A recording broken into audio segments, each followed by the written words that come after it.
After nilitoka kwa Mwarabu, nikatoka nje na I accepted myself that nimekuwa officially sasa Kembois.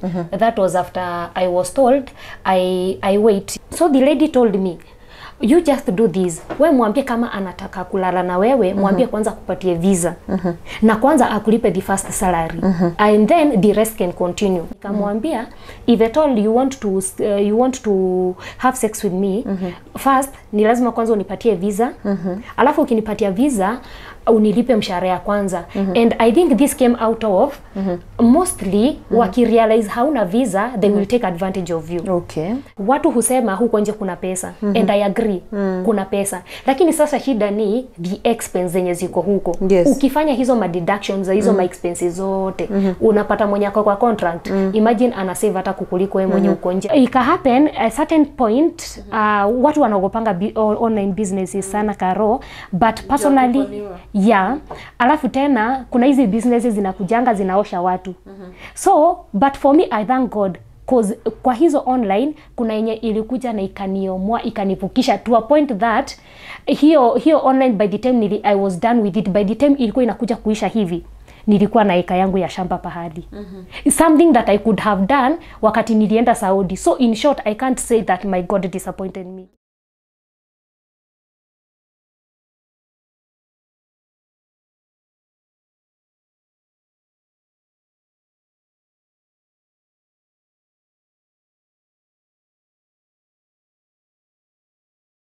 Nĩndakũgeithia mũno mwĩroreri wa kĩrathi gĩa KINYUGO MWAURA na ndakunyita ũgeni thĩinĩ wa tabarĩra ya This Is Me. Mũthenya wa ũmũthĩ twĩ njĩra twerekeire kucaria mũirĩtu wĩtagwo Lena Msoo. Lena Msoo nĩ mũirĩtu twĩrĩga kũreha thĩinĩ wa tabarĩra ya This Is Me na heanaga experience yake akĩruta wĩra mwena wa Bahrain kana bũrũri-inĩ wa Bahrain.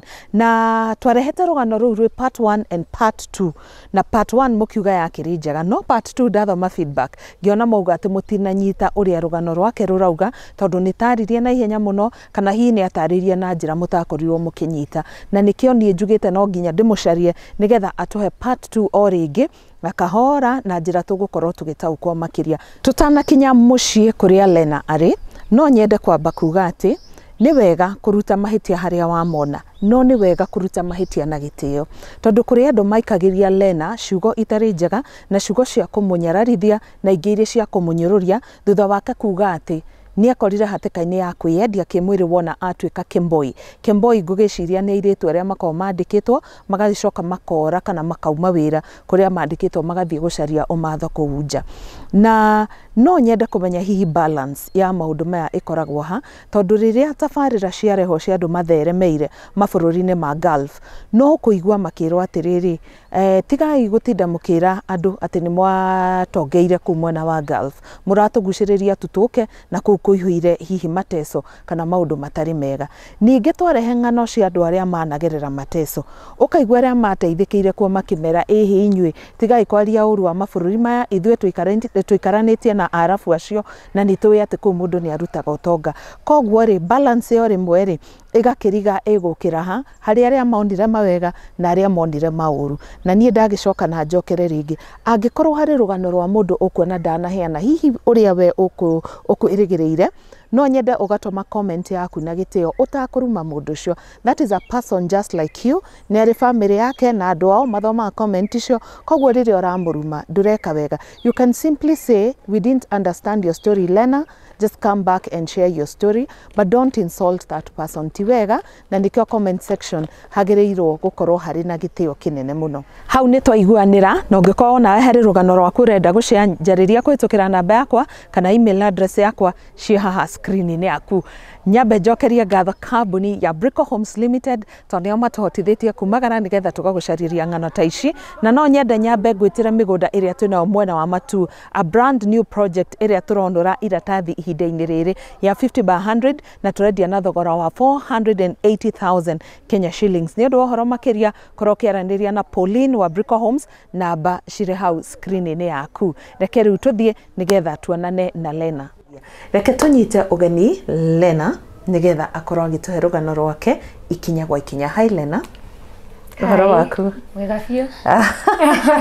Ini ngwendaga njigue Gĩkũyũ gĩaku kĩhana atĩa. Uhoro waku Lena? Wega biũ. Wĩ mwega biũ? Oi, rĩu nĩ Gĩkamba kana nĩ Kĩrĩnyaga?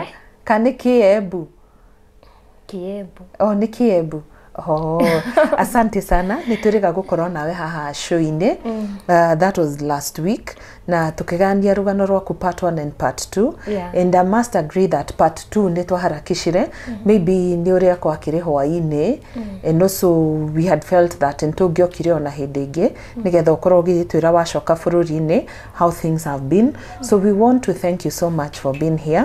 And also number 2, quick comments thomete online, some of them trying to discredit your story, and others saying umeongea haraka sana, kuna kama point umepita lakini msalaba ni yangu na yako, si ndio? So feel comfortable ogituhe rugano rwaku uria gwathire na mbere from riria wakire kwa mwarafu na temenye ulitoka kwake Bahrain, and then any other job that you got after that, na uria wagicokire guku bururi-inĩ. So wacha nikupe hii nafasi, salimia mwiroreri wa Kirathi kwanza. Hello guys, karibuni kwa hii YouTube channel ya Karo. Ya, tumerudi tena, tulikuwa tumekuja hapa last week, so tumekuja tena na tumekuja kujibu some of the comment sections that you guys mlikuwa mmecomment. So tumekuja kujibu part of those comments. Na before tuendelee, unajua mimi sikuwa najua chenye kilikuwa kina happen. Hata sikuwa nimeona hiyo video. Mimi jana tulikuwa church. Mimi naona beshti yangu ameketi hapo kando, ananiangalia anacheka, ananiangalia anacheka. Sasa after service ndio akakuja nikamuuliza mbona unacheka? Akaniambia gai, Lena Mauru umeitwa. Nikamuuliza na nani na nimetusiwa wapi? Akaniambia gai, kwanza kuna mwenye amekuja akakwambia tega kware ni karahe nania. Sasa tu mtu alipata nguvu ya kukuita kakware. Msichana mrembo hivi anakuwa kakware aje. Imagine. Sasa hapo ndipo nikasema wacha nipitie juu siku hata nimeona. Nikasema wacha nipitie, and then I understood that hiyo part 2 tulikimbia juu hatukuwa na time bado. Yeah, sure. Yeah, so but we thank God, juu Mungu ametupatia another opportunity. So maybe on today's episode tunaweza waelezea vizuri what happened and some of the questions zenye walibaki nazo. That is true. Thank you so much Lena, and also for being very composed and also not carrying the comments to your heart. Hiyo ni mzuri sana, and even kuitikia turudi tena so that we can do the interview together. That is so good of you. So hatutarudia hiyo part venye ulipata kazi, venye uliprocess documents, ukaenda Bahrain, ukakaa huko miezi 6, at some point mkakuwa na issue na employer, so that is when you decided, let me just go to save my life, let me just run away. So ukatoka na ukaenda nje, and you found some other Kenyans. To take a bit of that, after Kembois, what happened? Kwa sababu kwa maswali za watu wengi wanauliza, wanasema hizi stories za kujiuza, kwa nini hangetafuta kazi? There's so much kwa hizo comments. So just take us through what happened after umetoka kwa Mwarabu. Okay, so after nilitoka kwa Mwarabu, nikatoka nje na I accepted myself that nimekuwa officially sasa Kemboi. That was after I was told I wait juu kulingana na embassy representative mwenye niliongea na yeye, aliniambia my visa it was ilikuwa inaonyesha na inaisha on date was it date 1? Yeah, I think date 1 hiyo December. So akaniambia you only have 5 months. Instead ya mshinde mkikimbishana na boss wako, you just wait for those 5 months. At least ukiexit hautakuwa na issue juu visa yako itakuwa isha. Unaona? So that is what I did, and actually I accepted myself na nikasema then that is what I have to go for.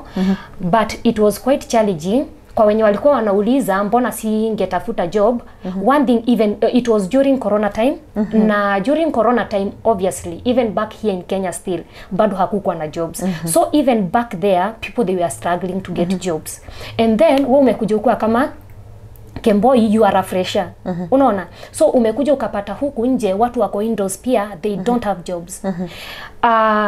So that is when I had to struggle with that life, as we explained on the other part.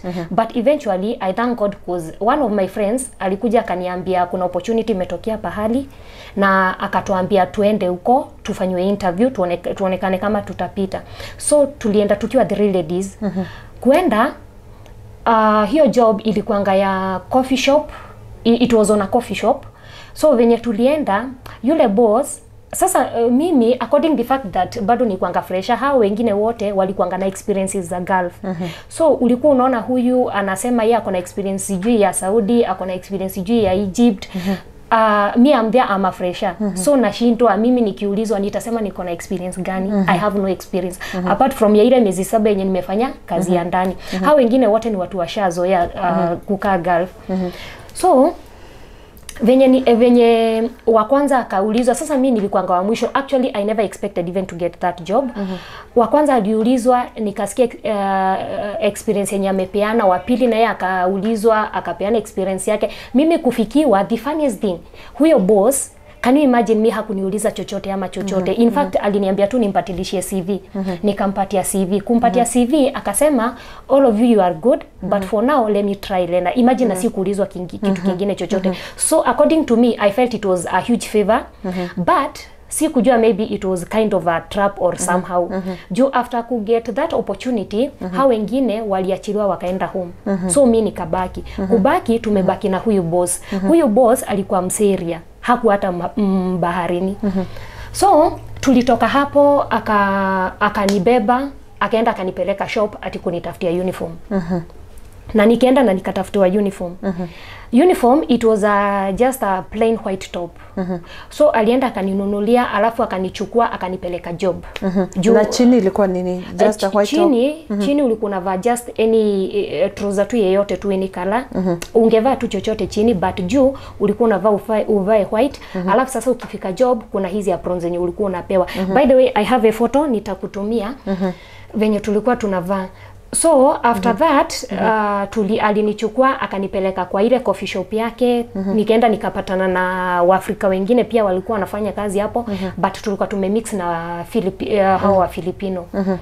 Yeah, so tukaenda na tukafanya kazi the first day. And I think wakati tulikuwa tunafanya it was my first time, but I think people, they were happy with my aggressiveness, if I might say so. So the guy hakuona makosa yangu yeyote, but hiyo siku venye kulifika kitu saa 7 juu, obviously huko sana sana wacha niseme on my side, nilikuwa naingia job kitu saa 10, tunafunga saa 7. Na kama ni weekend ya jioni, saa 10 ya jioni. And then kwa wenye wanajua Warabuni, mostly hayo masaa ndio inakuanga ya masaa yao sasa ya kutoka nje. Kwa mchana wanashinda kama wamelala, so usiku ndio wanatembea. So na saa hizo ni job ya waitress? Yeah, it was a waitress job. Okay. So tukaenda tukafanya job, and then kufika saa 7 yule boss akaniambia nisiende, akaniambia ni yeye atani drop. And I was okay, because after all siku hata na transport. Remember still bado nilikuwa huko nje, bado sikuwa nimejisimamisha vizuri. So I was not hata capable kukita for the transport. And then transport palikuanga a bit far juu. Hii side ilikuanga side ya Rifa, and then mimi nilikuwa naishi side zingine za Hura huko. So I was just left with that option and a drop.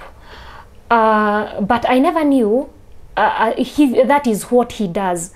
Juu venye alisema nibaki, alinichukua, wengine wote wakaachiliwa wakaenda. Sasa mimi nimebaki peke yangu. Kubaki alinichukua akaniambia wacha kwanza tuende tuingie kwa ofisi kwanza. Tukaenda tukarudi kwa ofisi kwenye sasa tulikuwa tunafanywa interview. Tukaenda, lakini ile ofisi ilikuwa room kama hii. Alafu side room moja ilikuwa inakaa kama alikuwa amehang manguo zake. And then kulikuwa na kama mattress. So sijui ni venye alikuwa analala huko ama ni aje. Alafu sasa side ya mbele ndio kulikuwa sasa na reception and everything. So akaniambia, do this, I want to order for you food before you leave, kwanza ukule. Mimi saa hizo nafikiria kama mtu ako na intentions mbaya. hapana. So akaniambia let me order for food, we fanye hivi, you just go inside and remove the uniform. Sasa nitoe hii top yenye alinibaia. Of which sikuelewa the reason as to why alikuwa ananiambia nitoe, juu wale wengine wote walikuwa wanaenda na zao. So mbona mimi niambie nitoe? But I thought maybe it is because it was my first time. Lakini wakati wenye niliingia ndani kwenda kutoa ile top, nilienda kutoa, yule jamaa nilishtukia nikiwa nimeface mbele hivi nikitoa, nilishtukia jamaa amekuja amenishika na nyuma. Kunishika na nyuma ndipo huo jamaa akakani kama sasa ananishika and then I was like no, this is not what I'm supposed to be doing.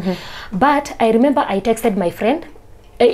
Kwa hiyo harakati yani nikakani kama na push off, obviously you have to fight for, hakuna venye mtu atakuja hivyo and then you just give in so easily. So I pushed him away and then nikakimbia pale kwa front office. Kufika front office ndipo nikachukua simu, nika text dem mwenye aliturifa kwa ile job. Nikamwambia guess what, this guy he's behaving in this and this manner. But remember I was a fresher. I never knew what was happening out there. And this I'm talking out of my experience, see experiences za wengine, naongea yangu peke yangu. There is a way I came to know that these people, they always take advantage, especially the freshers. Unaona kama it is your first time kukua nje. Actually people they can take advantage of you very very much because they know maybe you know nothing. Unaona. Sasa ndipo huu dem akaniambia ati wewe muambie kama I think the lady understood, obviously mwanaume akikuja in that way the next intentions zenye yako nazo anataka alale na wewe. Unaona. So the lady told me you just do this, we muambie kama anataka kulala na wewe, muambie kwanza kupatie visa na kwanza akulipe the first salary and then the rest can continue. Unaona. So kama si hivyo ati ni muambie anilipe. Unaona nje yenye niliambiwa ni muambie anilipe ndio nikubali chenye yeye anataka. But I refused, as in it was not making sense to me. So I just told the guy whatever you want. Nilimwambia tu nilienda tu na ile option ya kwanza, nikamwambia if at all you want to have sex with me, first ni lazima kwanza unipatie visa. Alafu ukinipatia visa unilipe mshahara ya kwanza. And I think this came out of mostly wakirealize hauna visa they will take advantage of you. That is utadanganya utapewa job and then in a few days after yule boss amemalizana na wewe anakurusha nje. So I think that is where the idea was coming from. Kwanza nipewe visa, nikishika kwa mikono then the rest can follow. Because ukigive in that fast it could be very very easy huyo mtu akufanyie madharau tu na akurushe nje. And apart from that most of them utapata huyo mtu anaona obviously hauna visa, so in case hata kumolest in whatever way ama kuharass in whatever way, anajua wewe hakuna venye unaweza enter police station. You are a Kembois. So hakuna venye utakimbilia police station juu ukienda police station wewe utapatikana uko na makosa. One thing you are a Kembois, so that means you are illegally in that place. Unaona. So ndio maana wanapenda kutake advantage of that opportunity sana. So jamaa I think ina depend pia na venye umejirepresent kwa mtu. Ukijirepresent in a disciplined way, huyo mtu atakuchukulia in that way. So jamaa I think aliona nilikuwa na principles zangu, so akaniambia okay, you just come, let me go and drop you. Food ikawa imefika yenye alikuwa ameitisha. And actually hakukataa kunipea food juu nilikata. Hiyo ndio kitu moja nilirealize na Waarabu, because he's not the only one. Lakini most of Waarabu wenye hata nilikuwa napatana na wao wengi they were very very generous in giving, especially food. Sijui mbona wananyimananga kwa manyumba, lakini huku nje wanakuanga generous somehow. So akanipea food na tukatoka. Kutoka tukua kwa barabara, mimi nikamwambia as we have agreed. Jamaa nilimwambia are you ready to give me visa? Akaniambia yes, visa I will get visa for you. Nikamwambia do you give me the salary? Akaniambia yes. Nikamwambia okay, after you do all that for me then I will accept what you want. Unaona. Jamaa akaenda akani drop, but obviously I knew nikipata visa it is not a must I go with his nini, Yes. as long as also venye alikuwa anataka kutekia advantage wakati sina chochote, also I can also take that advantage nipate visa and then he will do nothing. Lakini sasa shida ni why did they have to come lie. and lie that walikuwa wamenikopesha pesa, of which it was a big lie. So I just my current boss akakuja akaniongeresha, akaniambia, Lena, hao watu wanataka hii pesa, si tufanye hivi, tuwapatie, wakuachilie, tukupatie kazi. Nikasema mimi sizilipa pesa. Juu hiyo pesa yenye unalipa ukifanya hiyo hesabu, as in it is not even adding up. Mbona ufanye kazi ukiwa unakata kwa mshahara?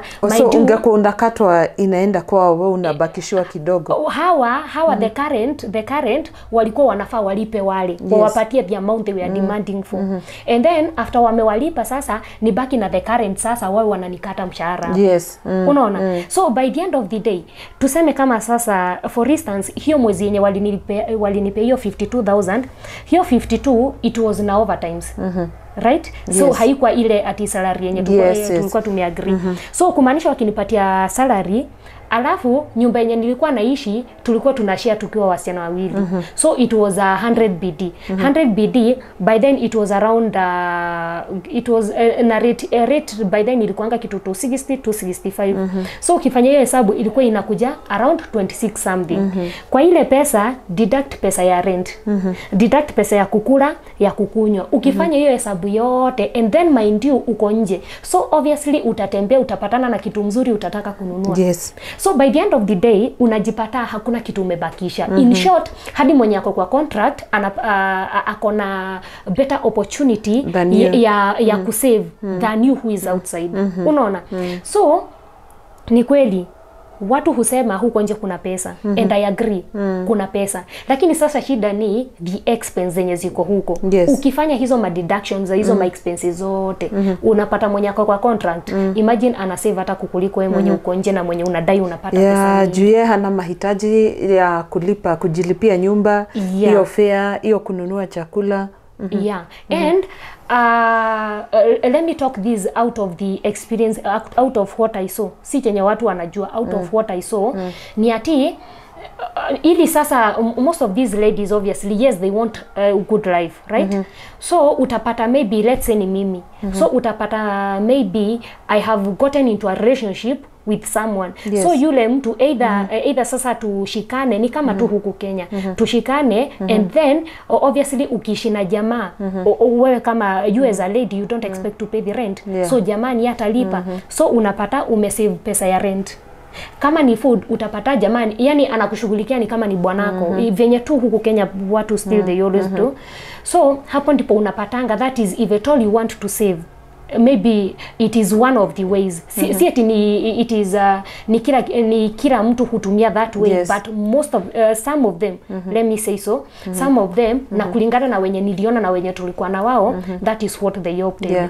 By the end of the day at least your life it is becoming easier in that way. So nikafanya hiyo hesabu tule kale kamshahara kenye nilipata. Alafu sasa tena nianze kukatwa juu nilikuwa naona sijui ni miezi ngapi nitaka bila kupata pesa. Nikajiuliza in a foreign country ati niwe na deductiwa pesa for nothing na ni pesa hata si kukula. Alafu bado nilikuwa na ile bitterness ya wale watu hawakunilipa pesa yangu. And then na uliwauliza waonyeshe in any way whether it was written or via mobile transfer, if they ever give you a loan. Exactly. I told the boss, boss walikuja wakaanza the current boss alianza kuinsist, Lena, can you just tell us the truth? Nikamwambia obviously why should I lie to you? Mimi hakuna pesa nilichukua. I think they are just trying to spoil things between us. Unaona?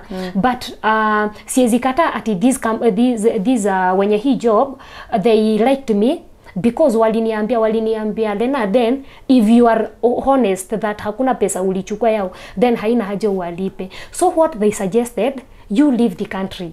After you leave, then we will get you direct sasa kutoka Kenya. So nikuje Kenya alafu nitoke kama alafu wanirudishe, kama si hivyo wanipitie Kuwait. That was the idea juu hawa walikuwa wa kutoka Kuwait. So walikuwa wanatuambia still it is also another way tunaweza kupitishia Kuwait in case Bahrain ilete shida. Unaona? And they had no problem with that, and actually even after I came back still they looked for me na wakajaribu kuniprocess ya visa, but I think yule boss wangu I don't know, sijui ni venye alienda akaniwekea block ama ni nini. Kind of. Yeah. So ikabidi venye walienda ukaekwa block ya kurudi huko. Kind of. Oh, sorry. Yeah. So venye walienda huko, hii time yenye walienda kuniprocesia waliambua until now the two bosses they reconcile. Not reconciling, waongee, wasikizane ili sasa wale wanifungulishe niweze kurudi. So ikawa it was hectic, it was kind of hectic. So no matter how much they liked me, they just had to give up. Unaona? And then after all still there are many people who were out there, they were looking for this for jobs. So I think maybe they reached a point also they felt maybe they will spend a lot on me. Yeah. So within that month, iliweza kufika mwisho ama ulitoka ukiwa katikati ama how did it go? Ndio urudi Kenya. What happened? Huyu boss walifika pale wakatuambia juu sasa huyu your previous boss anaweza kuja kuletea kesi, you just do this. Wakaniambia niwe naingia usiku. Yani mimi nilikuwa nakuja tu kumalizia tu kazi yenye walikuwa wamefanya. Naingia kitu saa 3 ama saa 4 na maindio tunafunga saa 7. So in short nilikuwa naenda tu kuenda ku clean, kufanya a few stuffs. But still by the end of the day, even after June, I think waliona nafanya kazi masaa kidogo, so they even never paid me that period, of which I can't regret due. As long as they were good and in case I needed anything they were there for me, and hawakuni treat in a bad way. Yes. I never felt bad. And then during that time sasa ikafika pahali ikawa sasa visa yangu ni kuisha inaisha. Sasa what happened, it was just kinda coincidence juu by the time walikuwa wanakuja ndio visa nayo ilikuwa inakaribia kuisha. So ndio maana nilipewa hii ili in case hata iishe still bado I have something that is supporting me, unaona, before they process the visa. But sasa imeshindikana. And then obviously I never wanted to have an overstay in that country. Yes. Yeah, juu niki have an overstay, it could have been another problem ya ku-exit. How long were you in Bahrain, Lena? Was it 1 year or so your contract was just 1 year? My contract was 2 years, but I only worked for 1 year. Yeah, but what I noticed, visa ndio nilipewa ya 1 year, and then after that 1 year they will go and they will renew the again. So unapewa ingine contract ya miaka 2, lakini visa ilikuwa ya 1 year. That is why nilipotoka hapo nilipotaka kurudi kwanza nilipita police station. I personally nilienda nikajipeleka. Nikawaambia nimerudi and now I want to exit. And then I thank God juu I think Mungu alikuwa amenifavor tu juu during that period kitu inaitwa amnesty ilikuja. Amnesty ni ile grace period yenye mnapewa, mnasamehewa makosa yenye mmefanya. So kama unataka ku-exit, you are free to exit. So hapo ndipo niliangukia still. Niliendanga police station kwanza, nikaenda nikawaambia sasa I'm here. Wakaangalia kesi yangu, wakaona hata haikuwa kesi kubwa, haikuwa kesi yenye ilikuwa nini. Wakaniambia kulingana na your case inasema you just get your ticket and then you go back to your country. So nikawaambia now I have my ticket, I want to go back to my country, but I wanted to confirm ndio in case nikifika airport nisizuiwe ku-exit. Mind you, nishalipa everything. Unaona? Plus pia corona juu bado nilikuwa nafaa nitoke hapo niende nifanywe corona ili niweze sasa ku-exit like the following day. Wakaniambia and then the most funniest thing, wakiangalia kwa system zao walikuwa wanaona ati sina kesi yoyote. Lakini CPR ilikuwa inaonyeshana ati niko na kesi ya runaway. Sasa CPR ni hii ID. Yeah, so wakiangalia kwa system wakatuambia juu sisi tukiangalia kwa system hatuoni makosa na haiko we utaenda ukifika airport in case of anything wakikurudisha they won't take you to another police station they will just have to bring you back into the same police station. So I knew as long as nilikuwa nishaongea na nilikuwa nishawaambia natoka, then I felt I was kinda in a safer hand. So the following day nikasema sasa si ni exit, nikajitayarisha nikaenda airport. Kufika airport pale kwa kucheck in kupiana passport yangu mimi niliona nimeambiwa tu nikae kando. Sasa wacha stress ni kule juu sasa hapo unaambiwa kwa nini umeambiwa ukae kando? Unaambiwa ukae kando na haujui kama utazuiwa kukupita. Sasa mimi hata sikuwa na hesabu hata kutoka, yani ushaifika pahali una feel umechoka, umechoshwa na hiyo environment, unataka tu utoke, at least you just go and breathe another another new out there. So nilikuwa na feel nimechoka na that country despite as in out of everything that had happened in that country it was a short period of time but a lot had happened. So I was still bitter. So nilikuwa natamani tu nitoke. So and then ndio hawa wameniambia nikae kando. Sasa hapa police station nilikuwa nimeambiwa in case kuonekane kuna shida utarudishwa kwa hii police station. Sasa niko hapo nashindwa, si labda nitaambiwa tena nitaanza kurudishwa tena kwa police station. Sasa uko in that confusion, but I remember nikifika airport I called my mom. Nikamwambia imesemekana nimeambiwa kwanza nikae kando, mimi sijui venye kutakuwa lakini mnisaidie tu juu mimi naomba Mungu tu nitoke tu kwa hii country. Mada akaniambia ukiwa umesimama hapo wewe ambia Mungu Mungu jambo na Mungu atakusikia. Yani nikiwa hapo siku hata na nguvu ya kuomba, niliomba tu our Father who is in heaven. Niliomba tu mara 7. And then nikasikia wameniambia ati can you give us your boss number? Nikaona nikiwapea boss namba ya boss wakimpigia obviously hawezi piana wa Karen juu huyu hakuna pahali anajulikana. Nini zako zote, documents zako zote ziko under the sponsorship of that guy of the previous sponsor. So nikawaambia mimi namba yake sina. I think okay, according to me nilifikiria nilijisaidia in that way. Nikawaambia sina namba yake, sijui hata venye walifanya. Nikaona wameanza kumake calls huko, wameanza kumake calls. Sasa hizo niko hapo mimi natetemeka hivi. Naomba tu Mungu Mungu usaidie tu hao watu walipita. Wenye tulikuwa na wao, juu tulikuwa na other Kenyans bado walikuwa wanarudi. Sasa na wao walikuwa uko ndani, na wao sasa walikuwa wananihurumia juu walikuwa wanaona sasa aki huyu sasa atarudishwa na ndio hivyo. Sasa na wao waliingia kule wakaanza sasa kuniombea at least Mungu asaidie tu nipitishwe. Do you know the funniest thing, niliingianga kwa ndege hadi mbele yao. Walikuwa wanaingia wananipata nimeketi chini wanashangaa niliingia. So how did you make it kupita? You can't imagine. Niliona tu sijui hata walimake calls, sijui hata walicommunicate ama wako communicate. Nilikuwa naona tu wako busy tu kwa simu. Nikaona wamechukua passport yangu, wakachukua stamp, wakaistamp cancellation, kumaanisha hiyo visa imekuwa cancelled. Obviously kwa nini haikuwa cancelled? Wakaiweka cancellation, alafu nikarudishwa passport yangu nikaambiwa nipite. Venye nilitoka Karo kufika Sharjah hivi nilikula agano na Mungu na nikaambia Mungu no matter what, hata shida zikuwe aje usiwahi kubali nirudi Gulf tena. Actually I just had to tell God that nilikuwa na feel tu nimechoka. And actually hadi wenye tulikuwa na wao hiyo airport I told them nikawaambia as long as I serve the living God Mungu asiwahi kubali tena nirudi Gulf. Na wacha nikuambie shetani ni mbaya because I was still tempted na nikataka bado kurudi. Uko nataka urudi wapi? Bahrain. Sasa making the matters worse, okay, venye nilikuja and then they started sasa Mungu alinisaidia na nikarudi. Kufika hao wakaanza kuprocess ikashindikana. Nikafeel sasa huku Kenya nikasikia sasa maisha ni kama sasa inaenda kunilemea. The next idea that came I happened to get an opportunity ya kwenda Saudi. Sasa hii Saudi nayo wenye walikuwa wanani-connect, sijui ni trap walikuwa wanataka kunirusha juu. I don't understand. Nilikuwa naambiwa naenda kazi ya kupack food. But unaenda under housemaid visa. How? It was not adding up. Alafu making the matters worse, walianza kushughulika. Yule agent mwenye alikuwa alianza kushughulika.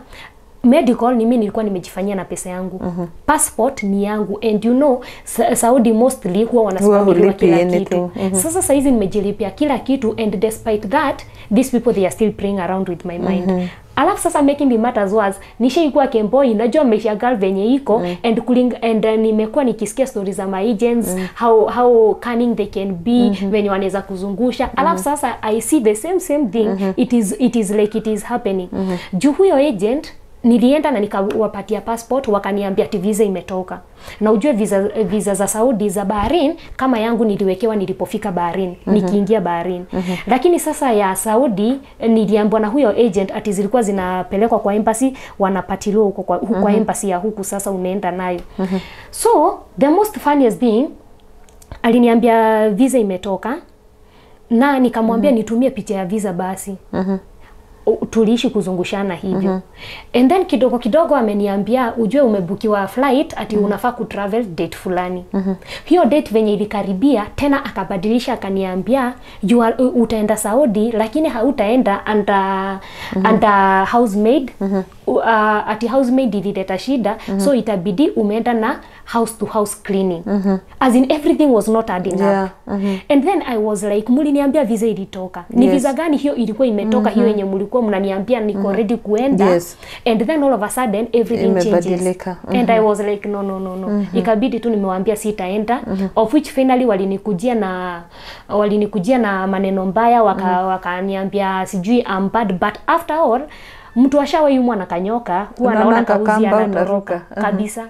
So hakuna venye they could have convinced me ati ni travel after seeing what they were doing on the ground. And then all of a sudden naenda na ujue nilikuwa nashinda nikiwauliza naenda kazi ya kupack food, mbona niende na house to house cleaner? Wakaniambia it is because at housemaid visa ati huyo boss mwenye anakupia kazi ati hiyo ati amenyimwa hiyo visa. That is the excuse they gave. So ati itabidi uende na hiyo ya house to house. Nikasema hapana, mimi sitakubali kuchezewa akili tena, because I was not ready kuenda Saudi tena niende everything to turn around and then ati nianze tena kujipata na Kembois. So I decided no, I'm not traveling. But walinizungusha juu walikana passport yangu, waliniambia I have to pay for the compensation ati ya pesa yenye walitumia. Mind you hiyo passport yangu hata nikutolee saa hizi. Visa yenye walikuwa wanasema hata iko, haiko. Hakukuwa.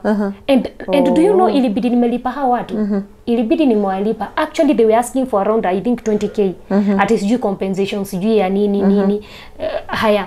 And then finally tuliongea na wao, wakanipunguzia, wakanirudishia na 3k. Yeah, and that is how hiyo ya Saudi nayo tena ikafeli hivyo.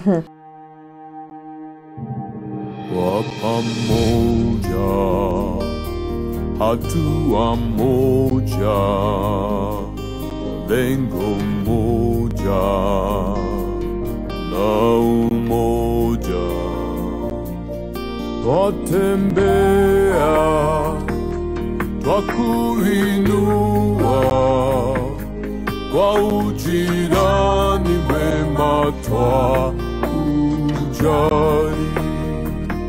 Tuko pamoja, twakufanikisha, twakuimarisha.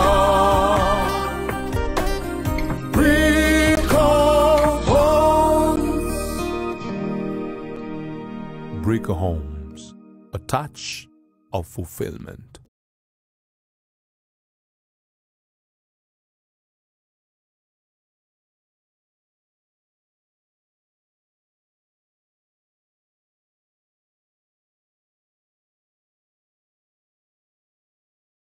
Wacha nikurudishe kidogo Bahrain. Uliwezaje kulipa tiketi yako kurudi Kenya? Kurudi, let me be honest to you, mi kurudi si kutumia hata bob yangu. How is that? Yeah.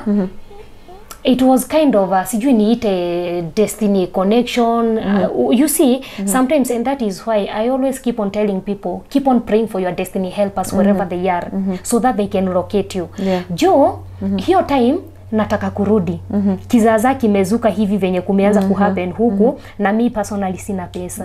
Haya, pesa yenye nilikuwa nayo kuna watu watauliza hiyo miezi nilikaa huko nilifanya nini? Pesa yenye nilikuwa nimefanya obviously after umetuma huku umefanya hivi. Pesa yenye nilikuwa nayo nilikuwa nimemanage kutuma huku Kenya, nikaenda nikafungua project ya kuku. Na mwenye nilitumia it was now my ex mwenye tulikuwa na yeye then. So nilimtumia pesa akuje aniinvestie kwa makuku. Haya, so obviously sikuwa na pesa. Alafu the next option it was this guy. Sasa now the ex, he's the one who was supposed to pay the flight. But wakati ulipofika wa kulipa flight, do you know alikojeka akaenda hosi to a point that akafanywa operation. So ikabidi hange manage instead. Kwanza hata the mother-in-law, even if we were not in good terms, she had the guts kunipigia. Personally, I'm trying to find myself back. Na yeye ndio ananipigia kuniuliza ati umetuma pesa ya hospitali. So I was like, what an insult. Yani kwangu mimi ilikuwa ina sound kama insult juu. Okay, niko huku nje mnajua pia nyinyi ni kungangana na mnaniitisha pesa ya hosi nitoe wapi? So ikawa sasa yeye hangenisaidia. My mom kuna chama alikuwa ana save. Hizi za savings. Mother alikuwa ameishi kupewa loans. Every time hata saizi akitaka loan ataenda na achukue. Do you know hiyo time alienda kuchukua loan akanyimwa. So yani everything nothing was working. And then I remember the last time nilipigia Mother nikamuuliza mom, sasa kama juu aliniambia wacha next Wednesday ifike nione kama nita manage kuchukua loan uchukue flight. And then hiyo Wednesday ilipofika I called my mom nikamuuliza mom, pesa kulienda aje? Akaniambia guy, imagine mi pesa nilinyimwa. Nikamuuliza aje na huo unachukua? Akaniambia hata mimi sijui, pia mimi hiyo kitu pia imenishinda. Pia yeye alishindwa how it happened. Nikamuuliza so tufanye nini? I remember my mom told me one thing. Let the will of God to be done. Ndivyo tu aliniambia. Na venye aliniambia, anyway, the will of God was done. There is this guy who came through. Na huyu jamaa akaniambia, what if I pay the ticket for you, you go back, ukifika Kenya, then you will refund back the money. And I was like, I was okay. And can you imagine that guy alisimamilia flight, akasimamilia corona test, na akanipatia pesa ya transport ya kutoka airport hadi kwa nyumba. Wow, nice. Yeah, actually he was yani ni kama tu alitumwa na Mungu because I was at my last point, but he came through. Na imagine alikuja the last minute wakati nilikuwa na give up. Yeah. How did you feel kufika Kenya? Was anyone waiting for you? Kuna mtu yote ulikuwa umeambia sasa nimeweza kurudi and I just need some company? Juu unajua umetuambia how bad you felt. Mpaka jiko umefika point umesema Mungu usiwahi nirudisha huko. So kuna mtu ulikuwa umeambia nisubiri na tena unarudi huna pesa. So how was it? So this ex of mine alikuwa sasa by the time nasema nifike alikuwa amekuwa discharged. Sasa venye alidischargiwa ni yeye alinikujia airport. And you know, some things they always happen in a very very miraculous way. Can you imagine the same date nilikuwa nimeambiwa ni exit kutoka Bahrain, it is the same date yenye nilitoka. And yani kwangu mimi nilikuwa naona kizuizi, lakini hiyo time ndio nikakuja kujua hakuna kitu haiyezivuka. Hakuna kitu yenye yani it can go beyond God's doings. Yani hakuna kitu Mungu hawezi akafanya. So the guy knew that I was coming, so he came for me in the airport. Yeah, obviously kunikujia I was sieti alikuwa ananikujia mimi nirudi home. Obviously hata nikitoka Kenya nikienda Bahrain sieti nilikuwa nimetoka kwetu. Obviously nilikuwa nimetoka kwangu. Yeah. So I was to come back. Si alinikujia sasa tukaenda kwa nyumba. Yeah. So in the other interview ulikuwa umesema ya kwamba after you came back after staying a bit with him do ukarealize he had moved on. So hebu tueleze kidogo hapo. Okay, what happened? Nilipokuwa nakuja everything changed. And okay, sometimes si kila wakati tunarushia the other side mawe. Siwezi sema he was bad, and also at the same time I can also blame myself in one way or the other. Jo, huyu jamaa by the time nilikuwa nasema nirudi, as in I think Bahrain it had changed me a lot. Ilikuwa imeni change, nilikuwa na ile bitterness ya watu, and then I had been taken advantage. Remember nilikuwa nimetekiwa advantage, nikadanganywa nitapewa pesa siku. So I was bitter over everything. I was bitter over men. Yani nilikuwa na kale tu ka bitterness tu ndani yangu, of which up to date I have never liked men. Yani niliwachukianga tu. So nilipokuja, in one way or the other we were not in good terms with this guy. Yeah. So tukawa si ati ile ati tunajibizana ama kuna fights ama kuna nini, but obviously you feel the environment it is not conducive ati kwa watu wawili wenye wanasema ati they are in love. So the environment was not conducive. Juu ilifikanga point kila mtu analala room yake. Analala huko na mimi nalala huko. And then another thing also happened. Kukakani kama kumeingia another spirit of separation kati yetu. Juu in that midst, kwa hiyo harakati, I even to a point that I even started breeding. So I breeded until the last day yenye nilitoka kwake, ndio hiyo breeding iliisha. Yeah. So after and then I was like, mbona hii breeding imeisha immediately nimetoka kwa huyu jamaa. So I came to understand later that it was that spirit of separation ndio ilikuwa inafanya, ndio ilikuwa inanisukuma to that extent. Alafu tena the other also painful thing, and the other part I was bitter with this guy, ingawa pia mimi sikuwa mzuri somehow, but the other part I was bitter ni the fact that huyu mtu tulikuwa tumeinvest zile kuku. Nilikuwa nimesema something to do with the kuku.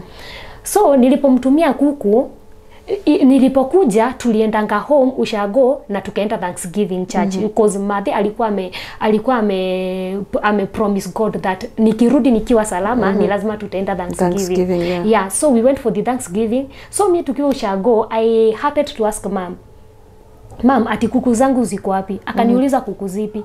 Akaniambia ni venye tu kutaka kukuambia ukiwa na huko, juu hatu kutaka kukuongezea stress juu ya zenye ulikuwa nazo. Nikamuuliza mbona? Kuku, the number of kuku zenye zilikuja si zenyewe, zilikuja zikiwa less. Haya, kuku zenyewe zilikuwa zinafaa kuwa za layers. Sijui, okay, I don't blame the guy, maybe alikuwa confused ama maybe hao watu ndio walicheza na akili yake, walimpea, in fact walimpea hizi za jamba.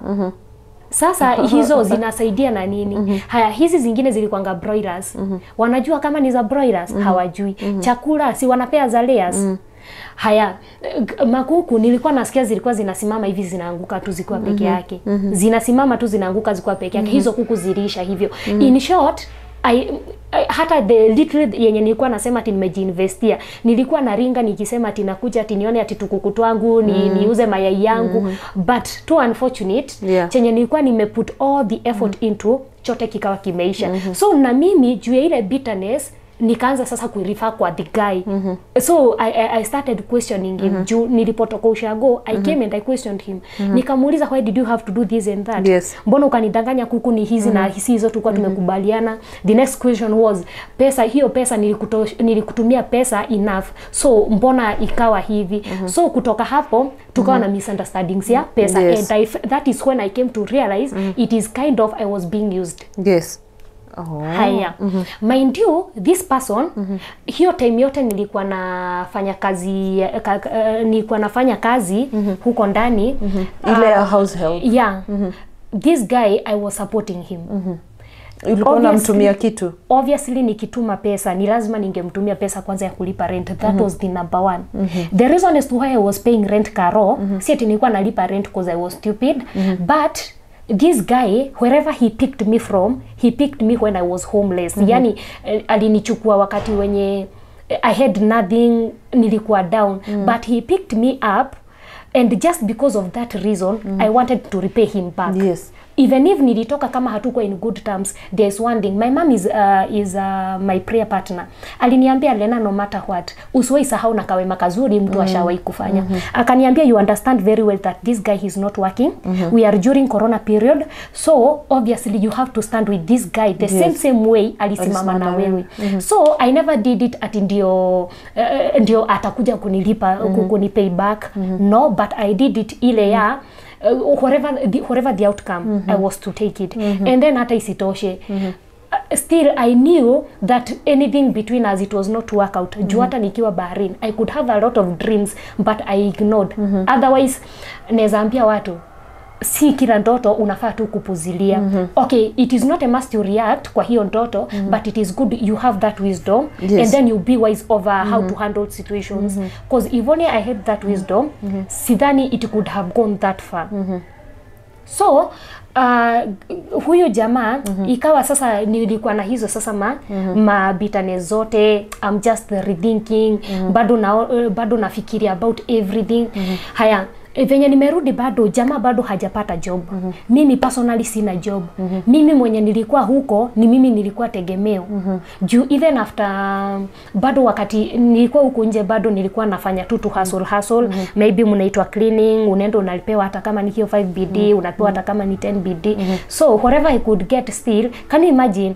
I could still, in case angeniambia maybe hana hii, can you imagine I could still go ahead and help the guy? So kufika so tukawa sasa tuko in that term, bado hana job, here sina do, and then from there I think madharau ikaingia to a point that I'm not bringing anything on the table, and then nayo akawa amekumbukwa na Mungu sana. Mamake akawa ametravel, ameenda US. So the mother sasa ameanza kuspoil the guy.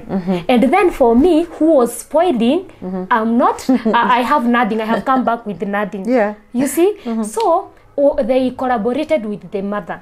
Wakashikana. Ikafika point, do you know ilifikanga point, the same house I used to pay, nikiwa nje, ilifika pahali, kijana akakuja akaniambia, mamake amesema hata lipa hiyo nyumba as long as I'm in that house. And I remember asking the guy, huyu mamako, anajua, mind you hiyo nyumba karo, hiyo nyumba hata tukiingia, I'm the one, ilibidi nimeenda nikakopa pesa ndio tulipe hiyo nyumba tuingie. And from there, as in obviously as any other woman as you can do, and the effort you can put just to support someone, or maybe to support your partner, I had tried to put all my input, but it never worked. So, I asked the guy, huyo mamako, anajua penye tulitoka. Anajua kama all that time I'm the one who have been doing this and that. Ili afike point ya kuongea hivyo. But Mungu, yani I felt that I shouldn't be blaming them, because sometimes ukiona kitu ina happen mbaya, and it is something that I always like encouraging people with. No matter what in this life, usiwahi kuwa na wicked heart. No matter what, try your level best. Naomba Mungu sana akumbie that heart, that kind of a heart, yani yenye tu iko soft, and at least you can be in a position to handle one two with a lot of wisdom and in a very understandable way. That's why I always feel bad kuona hadi watu wazima wanakuja and then they comment some kind of stupid, and then you are like, mtu mzima kama huyu, why do you have to do that? It is not making sense at all. Unaona, and what I know, unaona ukiomba Mungu akupatie that kind of a heart, kuna vitu zingine utakuwa unajipata zina happen in your life in a very extraordinary way. So wakati these things started happening, I remember I went back. I never blamed the mother. I never blamed the guy. I sat back and I reminded God. Nani huyu Samirongo aliimba akasema yani at least Mungu asiwahi sahau na kawema kazuri kamoja tu ushawaifanya. So I went back and I reminded God. I told God, no matter what, I never left this guy for for one or two reasons.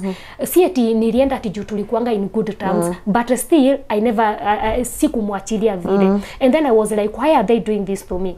So I told God, hata kati ya mambo yote, at least usisahau na kawema kazuri, hata mimi pia nimerepay back to this guy. And I thank God juu mamake alituwekea job that January, nilikuja deck Hiyo Januari mamake akatuwekea job, kutuwekea job, tulifanya job hiyo Jan, and then Feb ile job ikafungwa. Ile job kufungwa Karo, do you know I came to realize later job ilikuwa imerudishwa. Mimi nilidanganywa kazi imefungwa, kumbe kazi ilifungwa na ex wake akachukuliwa na akatoa ile shop. Wow. Saa hizo niko kwa nyumba, ilikuanga ya hoteli. So, and I was like, jamaa alikuwa anakuja anasema, alikuwa anakuja tukipika, nikimwekea food ananiambia, hapana mimi sitaki kukula saa hizi nitakula baadaye. And I was like, why? The whole day mimi najua hatujakula. Kumbe alikuwa ashaenda kule akakula, alafu anakuja alikuwa ameshiba, mimi ndo sijakula. So, sasa nilikujanga kulano 1 2 3. Baadaye as time went by. Alafu sasa the other bitter thing that happened yenye nilikuanga bitter about with this guy is that one day I saw on his phone dem akiwa amemtext akamwambia, you had promised me that Lena akirudi anakuja muachane. Anafanya nini bado kwa nyumba? So that means it was a plan that had been planned bado nikiwa nje. Of which baadaye hata nilipoanza process ya Saudi, juu nikianza ya Saudi bado nilikuwa kwake. I remember asking him, ulikuwa umesema hutawahi niruhusu nirudi Gulf. So mbona hata ni wewe hata unanisupport? Kwanza alikuwa like alikuwa like wewe enda upate pesa, but this time round ukipata pesa usitumie mtu yeyote pesa yako, you just go save, work on yourself, work on your dreams. Yani he was that kind of a person. And I was like, why is he pushing me? Kumbe he was pushing me so that I can pave a way for the other lady. Yes. And then I came to realize nilipomuuliza aliniambia ati the first time ukienda tulikuwa na yeye. So nilienda nikaanza kutesekea na huko. Hakuwa anataka my family in case anything bad happened to me. Hakuwa anataka my family ianze kumblame because we were still together. Yeah. So saizi alikuwa ananiambia saizi ukitaka kurudi unarudi on your own.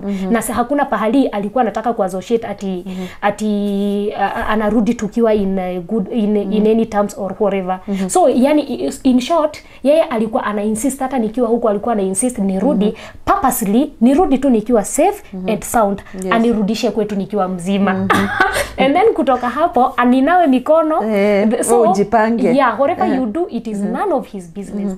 Lakini wacha nikwambie, there is a God who knows how to disappoint people. And the one thing I will always keep on saying, Karo, unaona hata ukiwa penye huko, hata saizi penye huko, there is a God mwenye anaona kitu unaongelelewa pahali. Unaona masengenyo yote yenye unasengenywa. Imagine kuna Mungu tu ameketi katikati ya hayo masengenyo. And since Mungu ameona how your heart it is and how your heart is rating with him, yani yeye anatengeneza njia zake za kukusecure wewe out of their bad plans. Juu these people, it was a very very well planned thing. Ukirudi wewe nikirudi. Yeah. And then making the matters worse, personally nimeona yule dem akimuuliza, akimquestion. So I had no doubts that is why he was behaving in that way. But God did the wonder.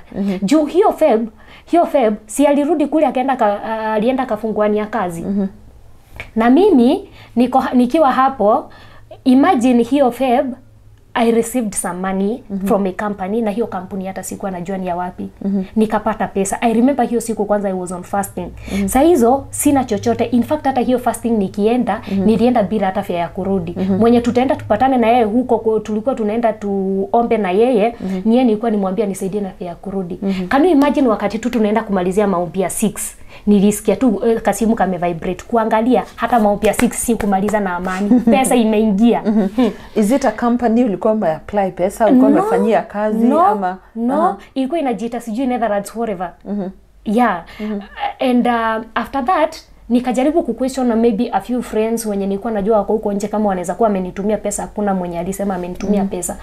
And can you imagine even March I received the money. Wacha hivyo, even April I received the money. Wow. And then how much was it per month? It was 4k every month for those 3 months. Sasa nayo Mungu akawa saa hizo, I think saa zingine kuenda Gulf ni kitu mzuri cause inaelimishanga mtu. Na kama ulikuwa na kaujinga fulani unakangani kama umefunguka macho. Cause hiyo time nikawa nimekuwa a bit wiser.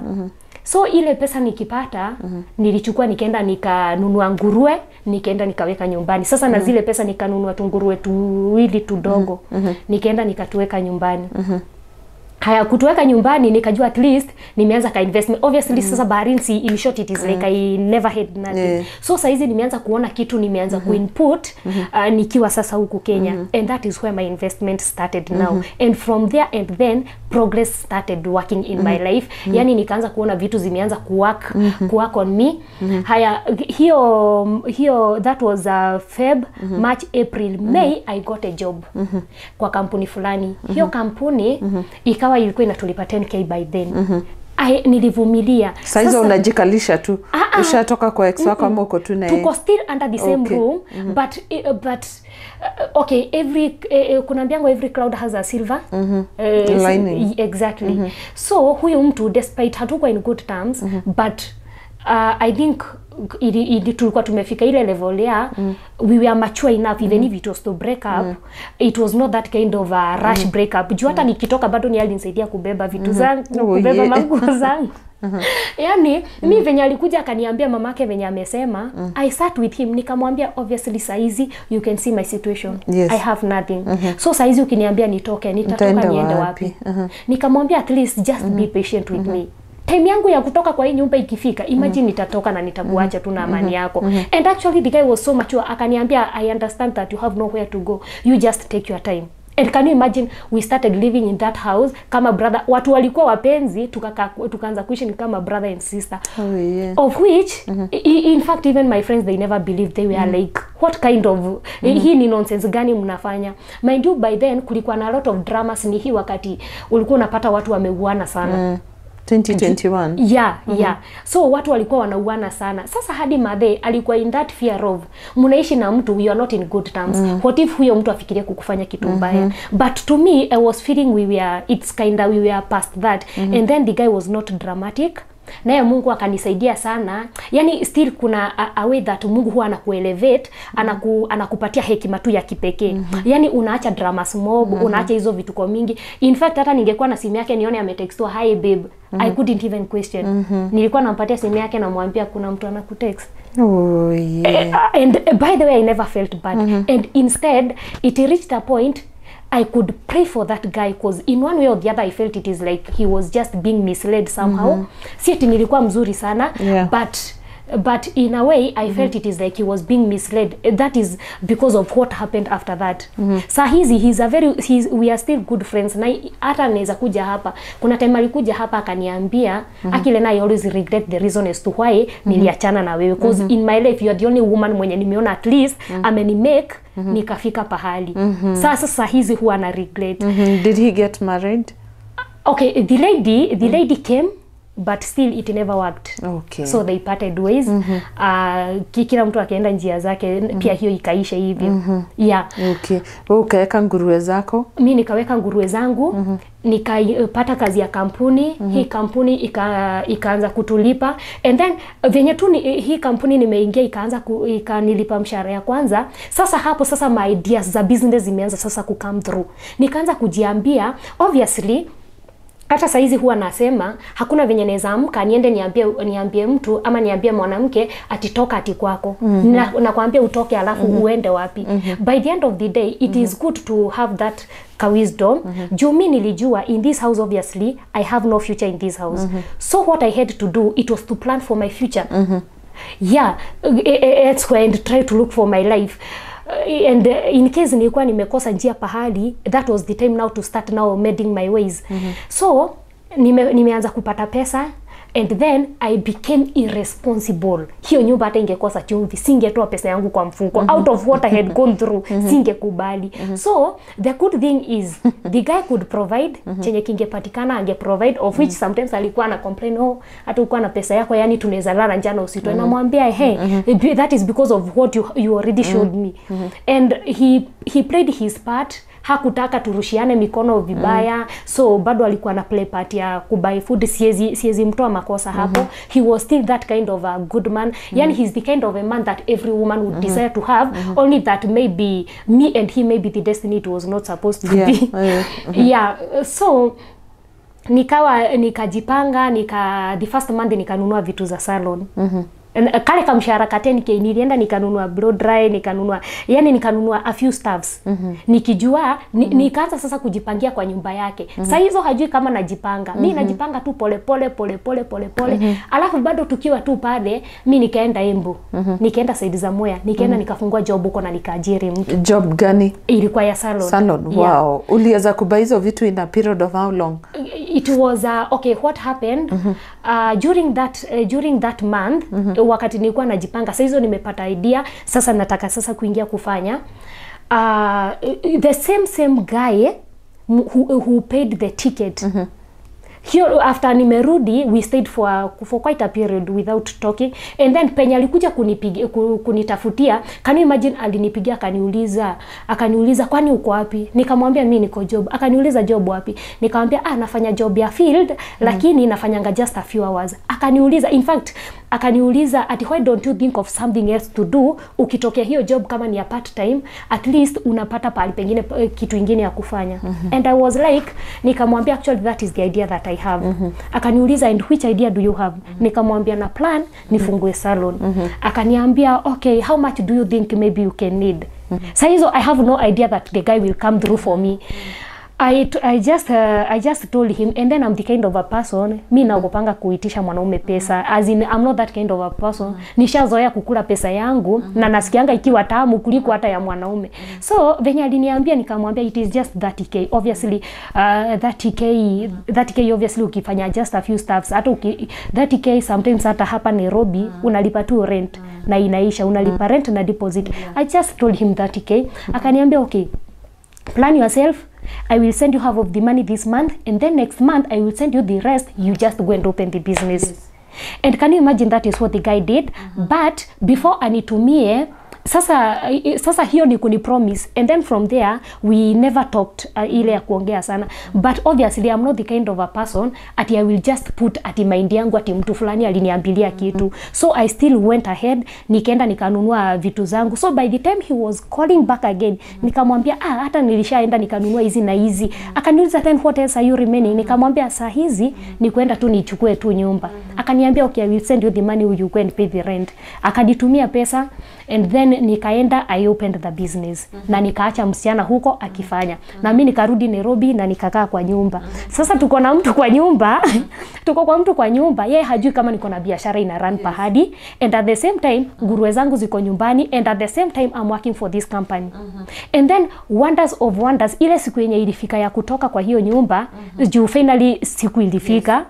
Na siku venye ilifika, nikamwambia sasa thank you for accommodating me. By the way, everything was just in a very formal way. Nikamwambia thank you for accommodating me. So I think it is time imefika, na I feel sasa Mungu anataka sasa ni move. I just move on now. So the time that I have been waiting for, it is now here. By then nishajipanga hadi na pesa yangu ya rent.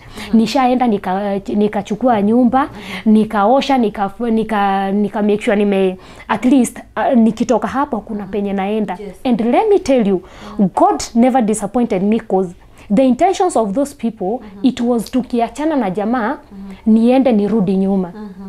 Can you imagine mtu ametoka majuu, alafu ukuje uonekane tena umeanza kurudi kwa tunyumbati twa mabati. Actually it was very painful, and I used to tell God, don't let such a thing to happen to me. And God was very honest to me, juu alinitimizia tu. And then whatever they expected, whatever the mother expected hata kitumana nitolewe, whatever even they expected, that is not what happened. In fact nilitoka hapo nikaenda nyumba expensive hata kuliko yenye tulikuwa tunaishi na yeye. Yeah. Okay. Lakini sasa kuenda nilienda nikachukua nyumba kubwa, so ikawa saidia mbele nikaweka job, naishi sasa saidia ndani. Na mind you ile ingine iko mwe inaendelea. So nikiwa hapa ulifungua biashara gani? Bado salon. Okay. Yeah, na cosmetics. Alafu tena pia nikaongezea M-Pesa. Sasa nikiwa hapo nilikuwa nafunga job, naenda hii job ya hii kampuni yenye nimeajiriwa, nikitoka hapo nikirudi nafungua job yangu, alafu na relax kwa nyumba. Customers sina wangojea bado nikiwa kwa nyumba. And from there things they started working on, and then immediately nilitoka kwa hii nyumba ya huyu jamaa. Can you imagine, that month tukaongezwa mshahara tena ile kampuni nilikuwa nafanya. Sasa wacha at least sasa pesa ianze kuingia vizuri. For the first time nikaanza kufeel now I'm a woman and I can, yani naweza jisimamisha kwa vitu zangu, and then it gave me that power of a responsible woman. Unaona venye watu wanasemanga I'm an independent woman, yani ikaanza kunipea hako kajoto sasa to a point that mi hata saizi mwanaume akuja niambia nini hakuna venye anaweza niambia, cause hata niambia nini as in I feel it is not that I'm too much ama si eti nimegain too much ama ni venye ati niko na pesa mingi sana, no, but at least you feel you have that proud as a woman, cause at that point no man can take advantage of you. Uko na kwako, unajilipia bills zako. Mind you, tulipoachana na yule jamaa, the only thing he gave me, na mind you kuna vitu tulikuwa tumenunua naye kwa hiyo nyumba, the only thing yenye ali afford kunipatia, it was a mattress. So ilibidi nimekuja nikaanza kulala chini, and that is where I started. Sasa kutoka hapo, nikashikwa na kifua juu ya kulala chini na hiyo baridi. At least nikanunua kabed. Kununua kabed, sasa from there sasa life started now changing slowly by slowly. And then sasa the more I continued, the more naendelea sasa nikipata other ideas. Haya, ika happen a certain point, watu wanagopanga online businesses sana karo, but personally, yeah, alafu tena, kuna hizi businesses zinakujanga zinaosha watu. So, but for me, I thank God, cause kwa hizo online, kuna yenye ilikuja na ikaniomwa, ikanivukisha to a point that, hiyo online by the time I was done with it, by the time ilikuwa inakuja kuisha hivi, nilikuwa na eka yangu ya shamba pahali. Something that I could have done wakati nilienda Saudi. So in short, I can't say that my God disappointed me. Mungu alinipigania in a very very big and huge way. Online thing, ni hizi vitu watu bado huogopa. So I think inakuanga part of if it is your luck. I think inakuanga tu bahati ya mtu. So me, I just tried my luck. Na si kukosa kutoka mita hapo. Actually it was such a huge deal, but I felt sikuona ati ilijileta tu yenyewe. I just felt it was just a way of God compensating me out of all the sufferings, all the bitterness that I have been through, hizo dramas zote. Yani Mungu alikuwa anajaribu kunicompensate. And actually I can say if at least where I am right now, I have made it here in Kenya. So ikafika pahali hadi nikaanza sasa kuempower watu wengine. It is not a must to make it huko nje. Still in your own country you can still make it, and you can also achieve your dreams. Juu kuna watu wenye wako huko sahizi. I have a friend of mine amekaa huko 4 years, amerudi bila chochote. Personally nimekuwa huko, but dreams zingine watu wengine wako nazo huko, I have already achieved them when I'm still here. Unaona? Kurudisha nyuma kidogo. Hii kitu ya online utaniachia vita watu wakitaka ama utaki kusema open.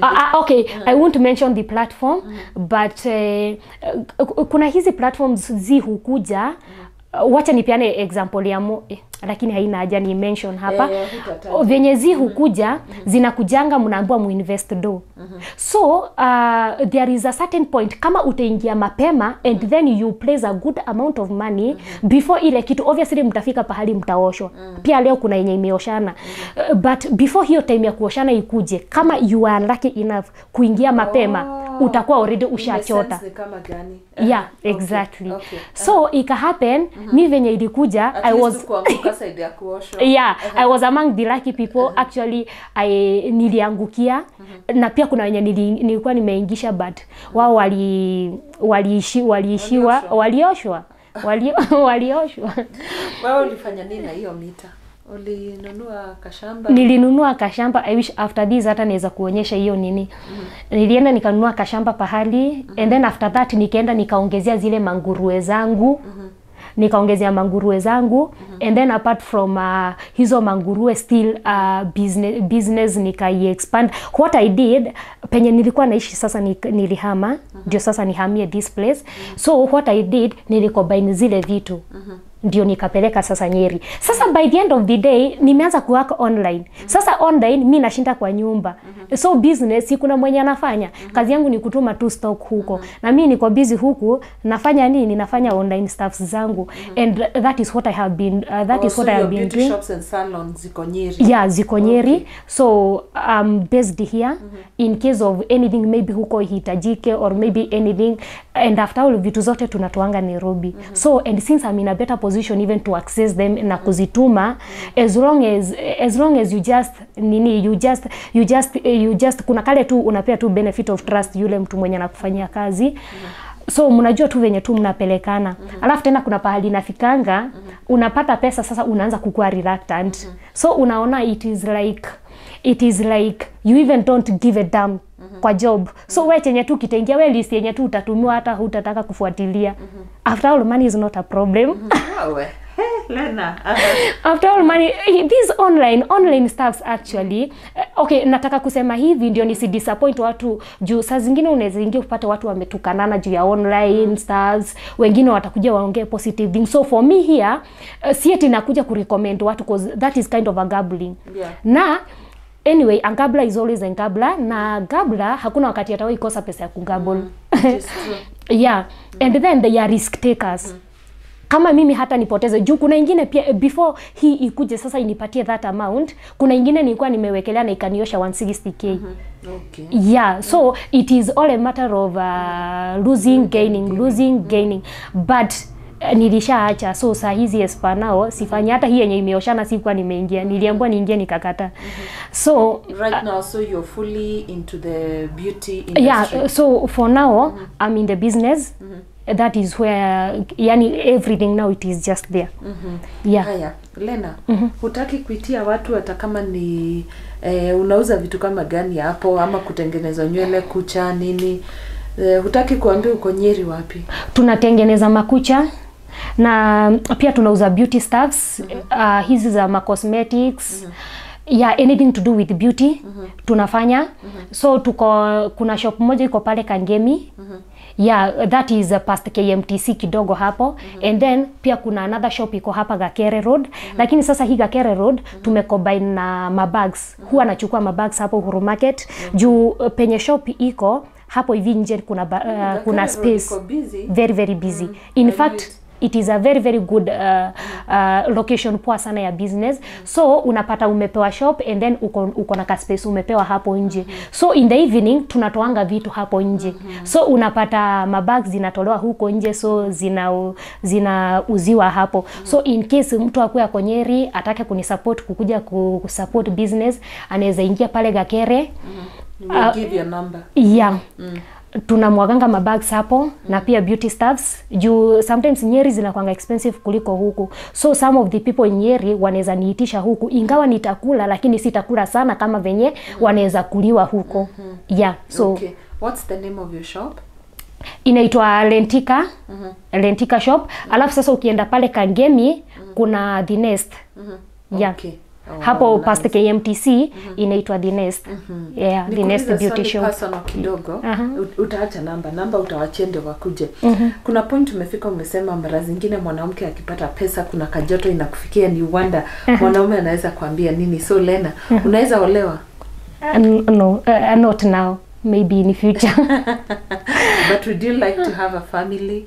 Do you have the dream or the desire to ever get married? Okay. Or to be in a relationship, basi? One thing about I admitted about myself, it is that sahizi I already have a kid.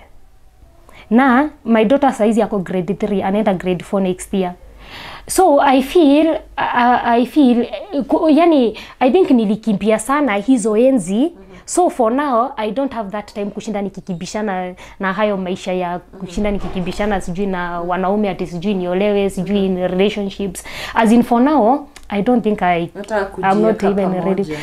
As in for now I just to work on myself, because apart from that still bado there is another thing that I want to do. As in there is also another another dream that I want to achieve, of which if it comes to be fulfilled, I will let you know. Yeah, hiyo deal kivana. Yes. Na sikukuuliza last time about your music. Tumekuja hapa and you found you watching your music. So tuambie, when did you start singing? Singing the first music, the first song nili release 2021 after nimerudi. That's 2021. Yeah. After nimerudi hapo ndipo nilikuja nika release wimbo yangu ya kwanza. Yeah, so ya pili nimefanya last year. I think now hii ni mwezi wa 3. Mwaka wa 3 I mean. Tangu nirudi. Yeah. It was 2021, 22 and now 2023. Yeah, saizi tuko 2023. So you have 2 songs. Yeah, for now I only have 2 songs. Yeah. Mtu anaweza zipata wapi? Mtu anaweza enda pale YouTube. Kuna mwenye niliona amekuja kwa the previous part akasema ati sijui I'm trying to crowd chase, sijui najaribu kutafuta subscribers. Personally, let me make this clear. Subscribers, they don't pay after all kama views, so there is no need as in there is no way I can be there at rushing after subscribers na si zenyewe zitanilipa. And then another thing I want to make clear, my channel it is monetized.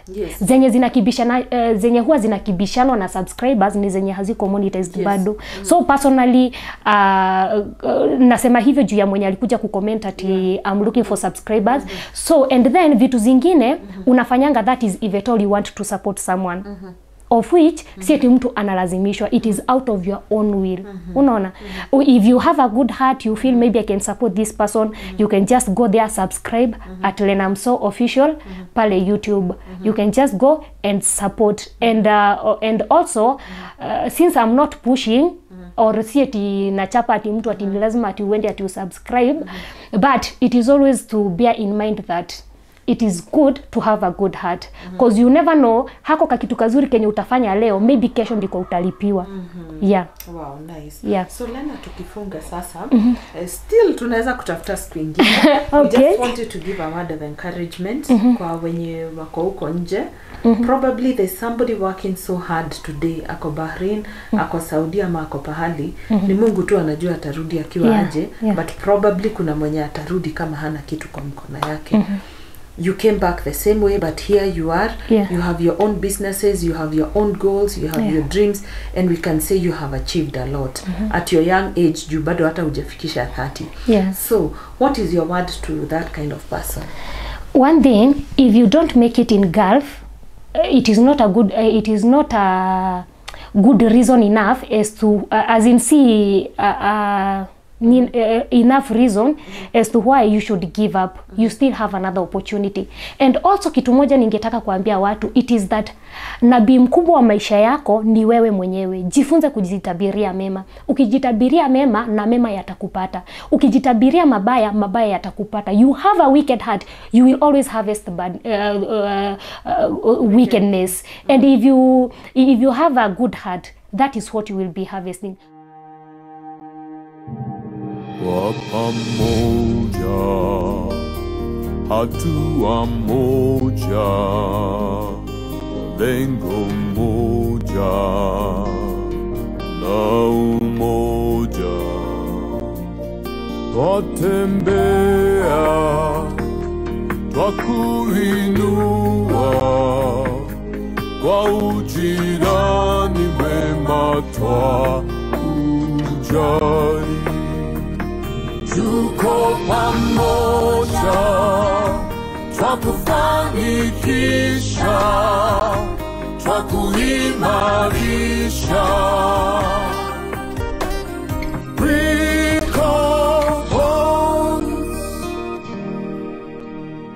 Breaker Homes, a touch of fulfillment.